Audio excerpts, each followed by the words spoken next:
Well, thank you guys so much for having us. And I'm going to assume I can click this button here. Are we presenting? No, that's okay.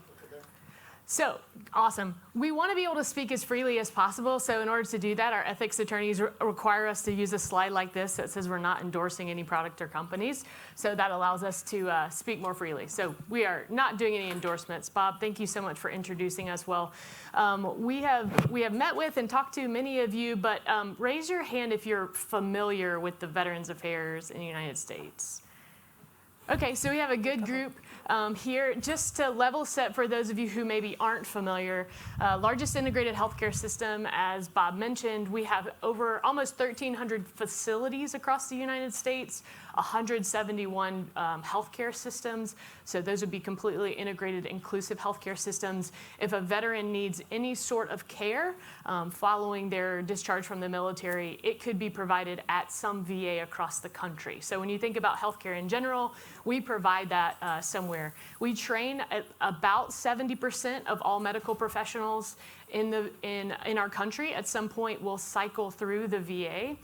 We have 120,000 frontline staff, 25,000 volunteers, and 9 million veterans. So we have a lot of opportunities and look forward to telling you guys a little bit about how we see immersive technology being leveraged for those opportunities. So a little bit about the office that I work for. Caitlin is joining our team actually on Sunday officially, but has been working very unofficially for us for a long time.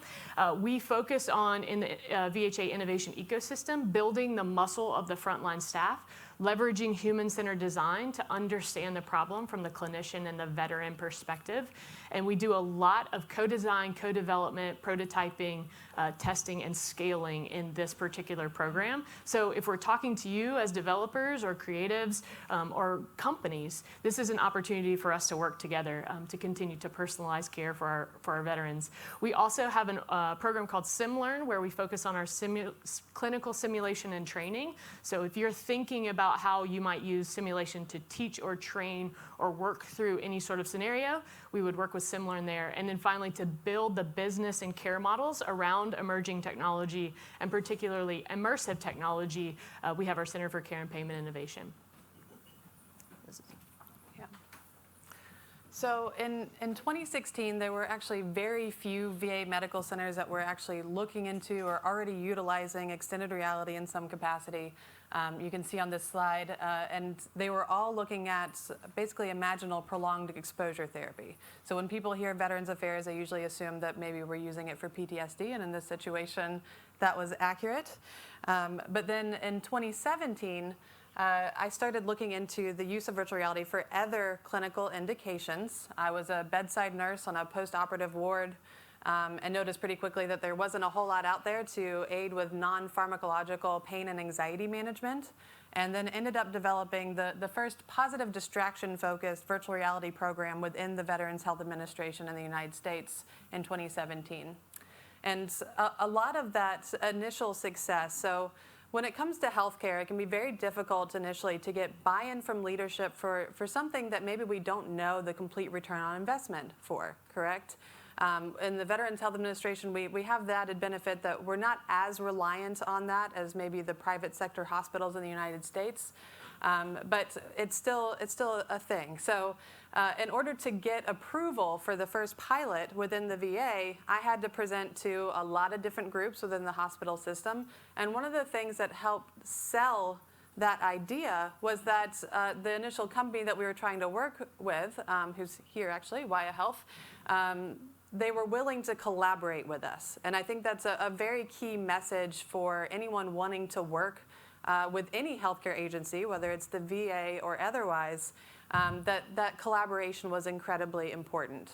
And also developing content that may be specific to veteran populations. So keeping very specific patient populations in mind. So like veterans, for example, creating content that's non-triggering for things like PTSD. And keeping that sort of in mind as you're choosing colors, sounds, imagery, keeping that healthcare lens on whatever you're creating. And to just give an example too, this is one of the patients within the VA healthcare system, and one of the first ones that we utilized virtual reality with in kind of a long-term care facility setting. And I want to just kind of demonstrate the efficacy of VR by her story. So she is a wheelchair-bound Army veteran who lives in one of our long-term care facilities. She has cognitive impairment, significant chronic pain. She's obviously immobile in her wheelchair. And before she became into that stage, she actually used to volunteer at the local nature center. So she used to help care for injured animals. And then now I want you to imagine that patient, immobile, chronic pain, cognitive impairment, now getting to walk through the woods, climb rocks, wade through wildflowers, walk along a beach. That's the first time that she was able to be immersed in nature in that capacity, first time in 15 years. So you can imagine how that might be very impactful for a patient. This patient who was typically very anxious, restless, agitated, was all of a sudden turning in her wheelchair, happy, smiling, completely changed her outlook. So it temporarily distracted from her pain, her immobility, her boredom, while having a positive impact on her quality of life. So where this looked like this in 2019, we've seen expansive growth across our healthcare system because of collaboration, both internal collaboration, working with our program offices, our clinical champions, our veterans, but also with industry and academia and other government agencies. But in collaborating with the front line, we saw an opportunity. There were about 10 frontline staff of those medical centers you saw on the map, and about 8 VA medical centers, and we saw an opportunity to build a network of people to share resources, lessons learned, templates, standard operating procedures, things that if you're in industry you may not know are important, but if you're in a healthcare system, that will make or break something growing across the healthcare system. So because of that build in the network, we now have over 1,270 frontline staff engaged with using immersive technology across our healthcare system, over 160 medical centers out of 171 total. So we're getting really close to complete saturation, and we're going for it. We also offer, to continue the competency and interest and engagement and excitement, we have 3 communities of practice. One focuses on sharing opportunities across VA and with industry and allowing us to highlight the work of our frontline staff. We have one focused on mental health and another focused on employee wellness, and we do invite industry to come to those calls and demonstrate and share what you're doing to see if that could fit with what we're doing in VA as well. We offer office hours to our frontline staff. We found that's very important. We try to make ourselves as available as possible, but this is a protected time that we can share. We have a bi-monthly happy hour. It happens during work hours, so it has to be a little bit limited in how happy we get.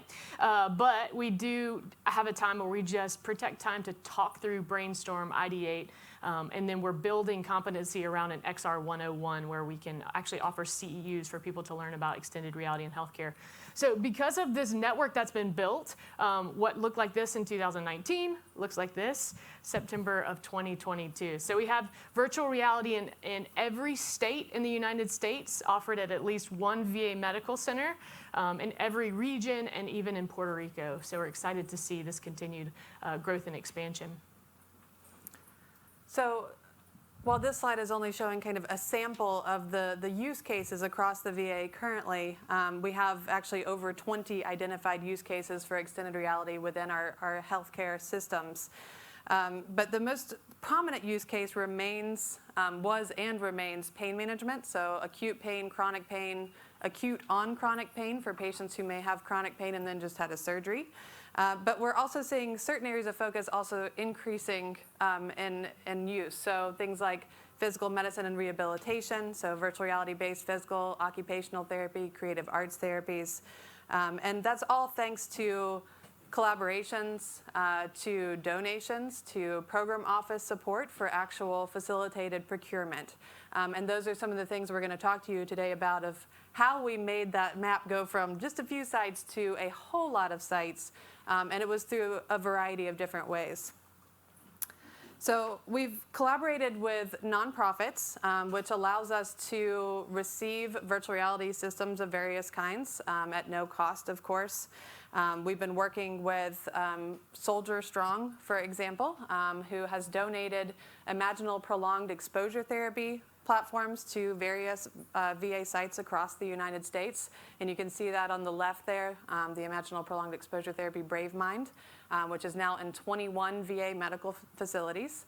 And then also on the right here, Soldier Strong donated Penumbra's Real System Y series to quite a few of our sites, I think 18 sites across the country, which is a PT and OT platform with some additional pain management content. But in these sort of scenarios, these donations allow clinicians who may not normally be exposed to extended reality to actually be able to pilot these systems and also collect some initial data, which then can be used to then justify, of course, potential procurements in the future.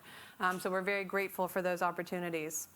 And then collaboration with industry typically includes what we like to call CRADAs, or Collaborative Research and Development Agreements. And when we say that, we mean like the little r research, not the big R research. We're talking about more like quality improvement and innovative changes to clinical practice and just overall implementation. So we've done several of these already, and we actually have quite a few of them in the works based on the amount of work we've been doing recently. But what these collaborations do, and they're really kind of a win-win situation for everybody involved. So basically, the company that we're collaborating with and the VA sit down, they talk about what should the scope be, what are our goals for this collaboration. It is a no payment exchanged collaboration, but basically, you're agreeing to provide us with a certain number of headsets or content for a certain period of time. The VA, the clinicians, the patients are then, over that period of time, going to be giving you feedback on what you've developed, the content, and also potentially data. So pre-approved, already agreed upon data that's de-identified related to the efficacy of that particular product. So like I said, kind of a win-win situation that allows VA clinicians to pilot something that they maybe wouldn't have otherwise been able to pilot, get that buy-in, then which can of course lead to future procurements, because now we kind of know the return on investment. We know how that's going to impact patient outcomes. So some of these things may be things that you're not even thinking about if you're building the product, if you're designing the product, if you're trying to sell the product. But these steps in the process and this type of expansive collaboration and working together internally and externally has made it really critical to see XR grow in healthcare. It's a very different industry than anything outside of healthcare. So we hope this content's been helpful to you. But one of the ways we want to show you that we know it works is about 2 years ago, our office invested about $50,000 in XR solutions. Last year, we worked with another office in our organization that invested almost $2 million. And this year, the investment is closer to $9 million. So we've seen this type of exponential growth over the last 3 years. A VISN is basically a region of VA. So we're working with our community living centers or nursing homes, assisted living, long-term rehab, hospice. All of those would fall under what we call CLCs or community living centers. We have 9 sites in the Pennsylvania area that we're sending out 45 headsets from MindVR, a company we're working with. We're working with 4 different sites across the country to address radiology phobias. We've talked a lot about imaginal prolonged exposure, but we found there was a gap. So imaginal prolonged exposure, for those of you who aren't familiar, puts the veteran back in war, back in combat, back in theater, which is designed to be triggering to help de-escalate some of those triggers and rewire some of those memories. But what we've realized is that some of our veterans have a hard time driving down the road or going to a crowded space or eating out in a restaurant. And so we saw the need for there be more of a day-to-day type experiences. And so we're going to evaluate that with 7 different sites. We've worked with our Office of Pain Management to provide the first FDA-authorized platform across 19 different sites. This one is unique as well because it's the first time we are intentionally sending devices home with veterans. And so we, as a healthcare system, are having to build processes for that. If you're in industry, you might think, well, just send it home with them. But for us, it becomes a lot more complicated and complex. And so we're trying to build those types of processes from the ground up. We're working with the Office of Mental Health and Suicide Prevention to design content with Penumbra for pain management and suicide prevention, because we know that there is some correlation between chronic pain and suicidal ideation.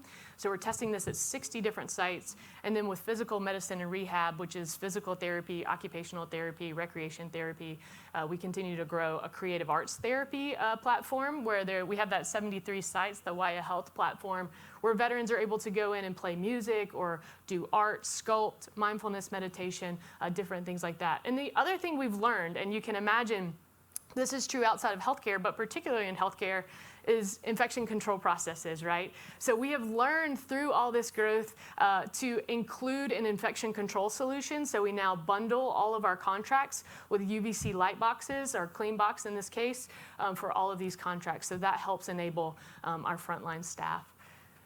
We are also developing content. So we're working with our frontline staff and our offices to better understand what problems they're experiencing and seeing in their unique lens. One of those we found is that the patient's experience should be improved when they're discharged from the hospital. So we're developing content that puts the clinician into the role of the patient so they remember what that process looks like and feels like in a way that only immersive technology can do. And then we know that lethal means safety counseling or firearm familiarization. How do you disarm a weapon? How do you safely lock a weapon?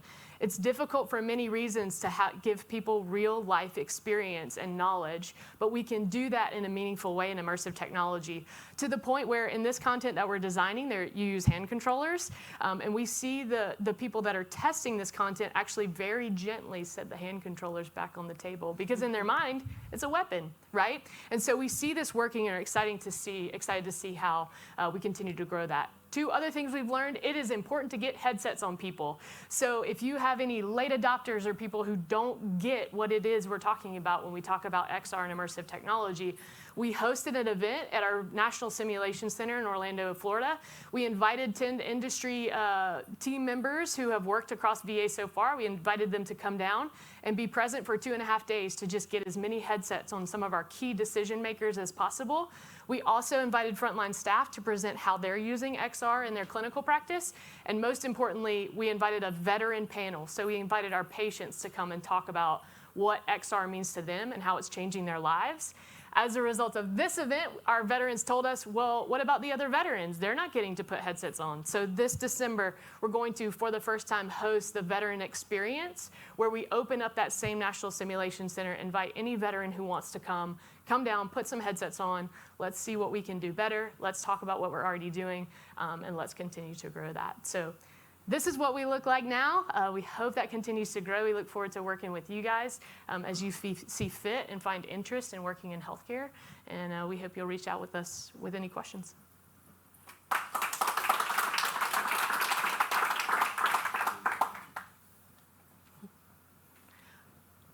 I did want to say while you're walking over, someone asked during the last session about mirror therapy. We actually do have a VA that is using virtual reality for mirror therapy, seeing great success with that. And I don't think Jessica's in here, but I was going to say we could talk to her more about that, maybe do something together. Thanks for the talk. I work a lot with the NHS in the UK, and one of the challenges with emerging tech is around kind of clinical assurance processes and software as a medical device and things like that. Have you found that that's affected you in the VA, and how have you overcome it? And has it slowed down that saturation of the technology across the country? That's a great question. So a lot of the way that this has grown has been very organically. We've started with the clinicians and allowed the clinicians to decide, this is the device that we think is helpful, this is the content that we think is helpful, and allowed mostly what's happened with all of this has been experiential information. So do you like it? Does it work in your clinical workflow? Do veterans like it? Will they put it on their head? What is their experience with it? And then have also in that process gathered veteran experience data and also responses to, did your pain change? Did your anxiety change? So we started more from the experiential lens that allowed us to sort of dive into that more. We are definitely working with our Office of Information and Technology and Privacy and Information Security, and also just our network integration. Being from the U.S. federal government, it means that we have a ridiculous firewall, as you can imagine. So trying to integrate any sort of hardware or software with our network can be difficult. And I think that's going to make a huge difference when it comes to healthcare, is when we can use the full capabilities of the devices and the content, because it's integrated with the electronic health record system. And so all of that valuable data that you might be able to collect in the headset then gets automatically transferred and makes it usable to the clinician. because I think that's sometimes where the disconnect is right now. They think it's really cool technology. They love all the data it's collecting, but it's adding an extra step for the clinician to then take the data that's maybe on the clinician portal that's for that platform and then trying to figure out how they're going to manually enter it actually into the electronic health record system. So right now it's burdensome, but that is definitely a process that we are actively working on. And if we find a solution, we're happy to share it with the NHS. And we can learn a lot from you guys with simulation. Yeah, so for we're sure. excited to learn from that.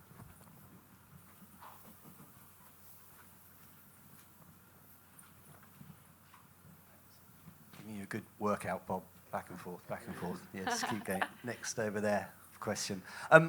Thanks very much. Really interesting. I'm a big fan of what data we can get out of this and how you can then sort of communicate how well these things work or what could work better. Do you have any data that you can share around some of these initiatives? Sure, we generally share that in longer presentations, but Caitlin can probably recall some of it off the top of her head. No, for sure. So we have, as Ann said, we have this technology in over 160 VA medical centers. And typically, like if you'd been at the IVRA conference earlier this week, we share some of those kind of outcome data pieces.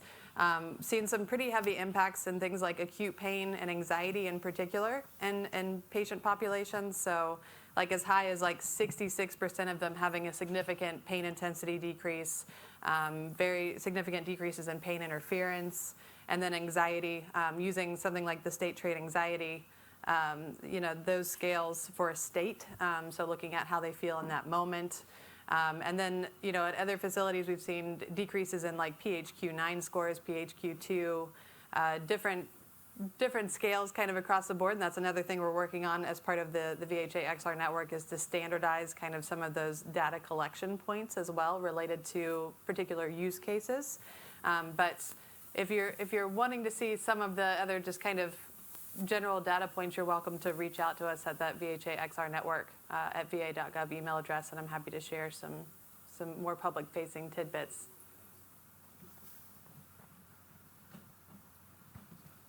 Just quick question about, are you seeing from the private side, are you seeing some adoption of this effort from the private side, at least in the U.S.?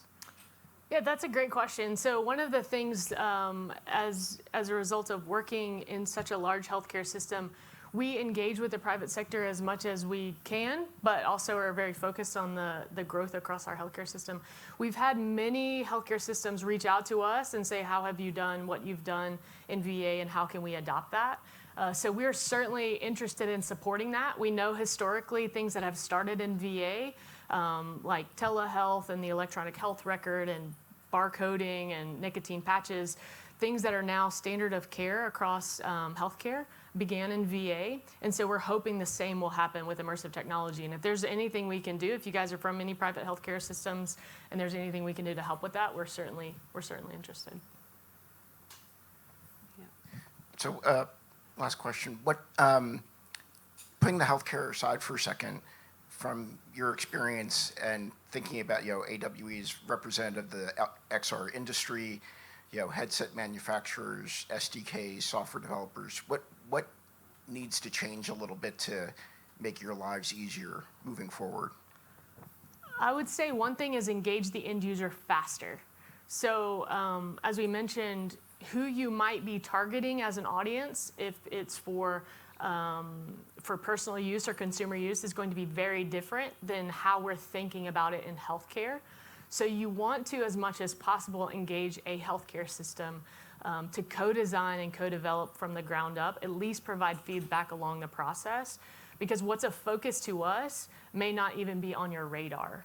And then we have lists of things that would be helpful if they were included in a hardware device. No, for sure. And I think I shared some of this in IVRA too. So, thinking about the hardware that you select. If this device is going to be used in healthcare, make sure it doesn't have cloth straps and Velcro, because those are not easy surfaces to clean in a healthcare environment. Just little things like that. And if you're unsure, then ask a clinician, because that's a big piece of this. We want to collaborate with the industry so that we're creating the best possible solution to use in healthcare. I mentioned cognitively impaired patients earlier.